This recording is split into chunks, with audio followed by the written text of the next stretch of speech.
ഇതില് പോലീസിന്റെ കൃത്യമായ അനാസ്ഥയാണ് ഇയാൾ രക്ഷപ്പെടാനുള്ള കാരണം. കാരണം ഈ സംഭവം നടന്നതിന്റെ പിറ്റേ ദിവസം ഇയാൾ സ്ഥലത്തുള്ളപ്പോൾ തന്നെ ഞാൻ കോഴിക്കോട് സിറ്റി പോലീസ് കമ്മീഷണറോട് പറഞ്ഞതാണ്. ഇത് വളരെ നേരിട്ട് വിളിച്ചു പറഞ്ഞതാണ്. ഞാൻ പിതാവിനോട് സംസാരിച്ചതിന്റെ അദ്ദേഹത്തിന്റെ അനുവാദത്തോടു കൂടിയാണ് സംസാരിച്ചത്. ഇത് വളരെ ഗൗരവമുള്ള ഒരു കേസാണ്. ഗുരുതരമായ ഒരു കുറ്റകൃത്യമാണ് ചെയ്തത്. വിവാഹം കഴിഞ്ഞ 5-ാമത്തെ ദിവസമാണ് ഈ സംഭവം ഉണ്ടായിരിക്കുന്നത്. അതുകൊണ്ട് അടിയന്തരമായി നടപടി എടുക്കണം. നാളെ ആകുമ്പോഴേക്കും ഇതൊരു വലിയ ബോംബായി പൊട്ടിത്തെറിക്കും. അതുകൊണ്ട് അപകടമാണെന്ന് ആ കമ്മീഷണർ ഈ CA പോലെ തന്നെ നിസ്സംഗനായി നിന്ന് യഥാർത്ഥത്തിൽ അത് കഴിഞ്ഞ് ഇയാൾക്ക് രക്ഷപ്പെടാനുള്ള അവസരം എല്ലാവരും കൂടി ചേർന്ന് ഉണ്ടാക്കി കൊടുത്തു. എന്തൊരു നീതിയാണ് നാട്ടിൽ കിട്ടുന്നത്. അതാണ് പ്രധാനപ്പെട്ട വിഷയം.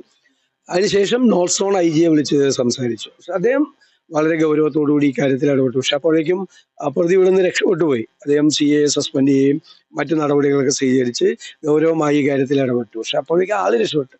ഇനി ഇവനെ തിരിച്ചു കൊണ്ടുവരാൻ വേണ്ടി വേറൊരു വിവാഹ വഞ്ചന കേസിൽ ഇയാൾ പ്രതിയാണ്. ഇവരെ വഞ്ചിച്ചിരിക്കുകയാണ്. ചീറ്റിംഗ് കൂടി ഉണ്ട്.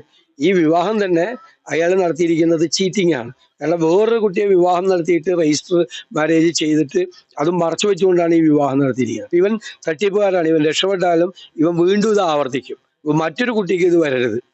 ഈ നിയമപരമായ നടപടികൾ സ്വീകരിച്ച് ഈ കുട്ടിയെ അത് സേഫാവും വേണം. അവർക്ക് ആവശ്യമായ നഷ്ടപരിഹാരം ആ കുടുംബം കൊടുക്കണം.